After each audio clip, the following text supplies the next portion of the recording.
Hey everyone, welcome to our first episode. We're a hosted group having real conversations about addiction, recovery, and mental health. And today, as Addiction Uncovered, we're starting with the basics, what addiction actually is and why it's so misunderstood overall. Yeah, and I think that misunderstanding starts with how people think addiction is and how it's just about bad decisions, but science says that it's way more complex than that. A lot of people still think that addiction is a choice, and that belief creates so much stigma around it. And that makes things much worse. Yeah, this is especially important for teens and young adults because our brains are still developing and we're more vulnerable than we realize. That's why this episode really matters.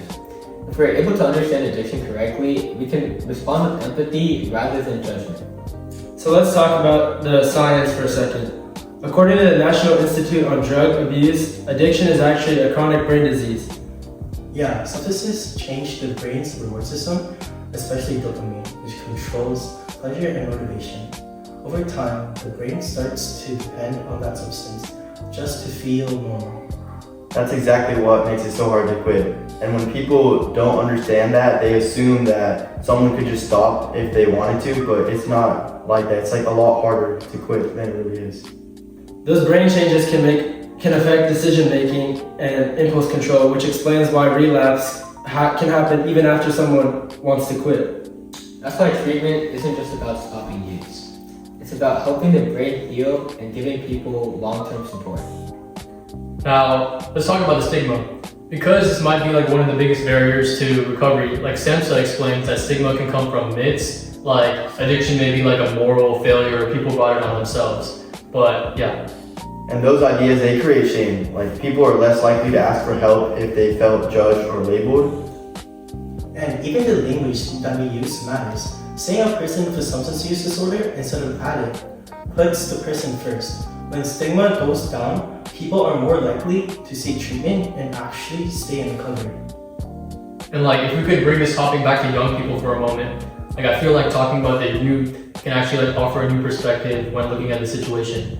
Yeah, research from the CDC and NIH show that the brain is still developing through these teenage years, especially parts responsible for judgment and self-control. That means that early substance abuse can have a bigger, longer-lasting impact on the brain.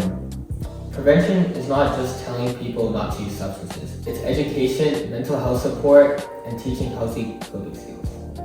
Strong family support, schools, and communities play a huge role in lowering risk. So why does this even matter, overall? I feel this is because when we understand addiction as a condition, a health condition, we stop blaming people and we start supporting them instead. Exactly. Recovery is possible, especially when people feel understood instead of being judged. If someone needs help, SAMHSA's national helpline is 1-800-662-HELP. It's free, confidential, and available 24/7. Yeah, education and empathy really can save lives. Alright, thanks for listening to our episode 1, Road to Recovery. In the next episode, we'll talk about treatment options and what recovery can actually look like. We hope this conversation helps clear up some myths and encourage you to think differently about addiction. We'll see you guys next time. Thank you for listening to us, Addiction Uncovered.